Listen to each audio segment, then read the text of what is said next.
Hi, I'm going to talk to you about how to read a wiring diagram. The first step, you're going to want to learn how to understand all the symbols you see on a wiring diagram. Making sense of wire harnesses and wiring diagrams can be very confusing at first. So understanding the symbols you see is very important. If you didn't watch my last video on just basic electrical, you might want to go back and review that, because this is going to build on that understanding.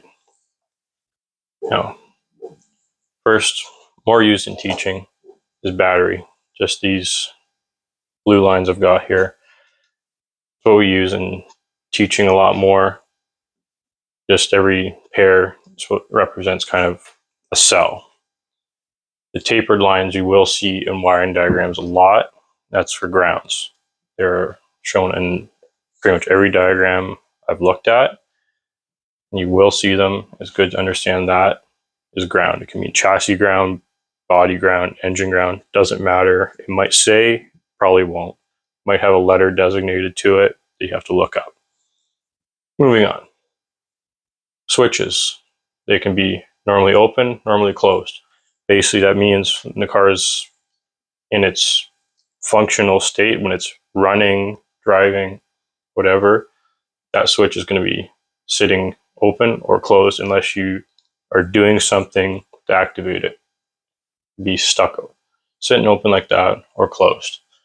You can also have double gang switches. You don't really see them very often, but it just means that you're activating two electrical switches at once with one button. Fuse, very important. Every circuit should have a fuse. You should never, if you're building your own circuit, you should always put a fuse on it, because it'll be the one that burns up and breaks instead of the whole wire and the rest of the car catching on fire. It is represented just with an S-shaped line, very similar to what you see in the plastic fuse in a car. Resistors, they're not very common anymore, but they're still out there. Just kind of a zigzag line, and if there's an arrow through it, it's a variable resistor. It's kind of like your interior light control that you're going to see for, on like an older vehicle, dim the dash lights. Bulbs kind of represents the filament of a light bulb. It's one way you can remember it. Splice is just that dot in the middle of a harness.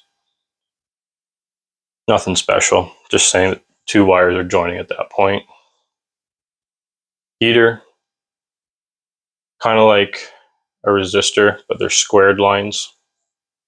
Heaters are very common. You know, a lot of cars got heated seats in them.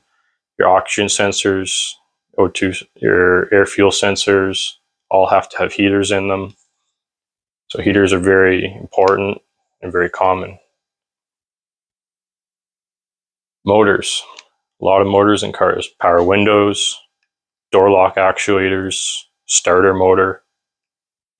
Just they just put an M in it. It's very, very hard to miss.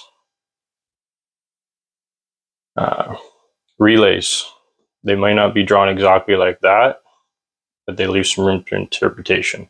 I love relays. They're a great point to start diagnosing if you can actually pull it out of the fuse block, if it's on an integrated relay, because it kind of gives you access to the control side of a circuit and the output side of a circuit. We're going to talk about relays in a future video.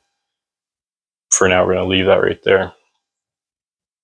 Diodes, kind of like the electrical one-way door. They can be light emitting diodes, or just not. They're just built into the harness to prevent electricity from going backwards into a circuit. Electricity will flow in the direction of the arrow. Nothing too special. That's all there is to them. You put too much power through them, though, they will flow backwards. So don't play with them too much. Transistors, there's two types. You usually don't see them in wiring diagrams because they're usually built inside the various computers in a car.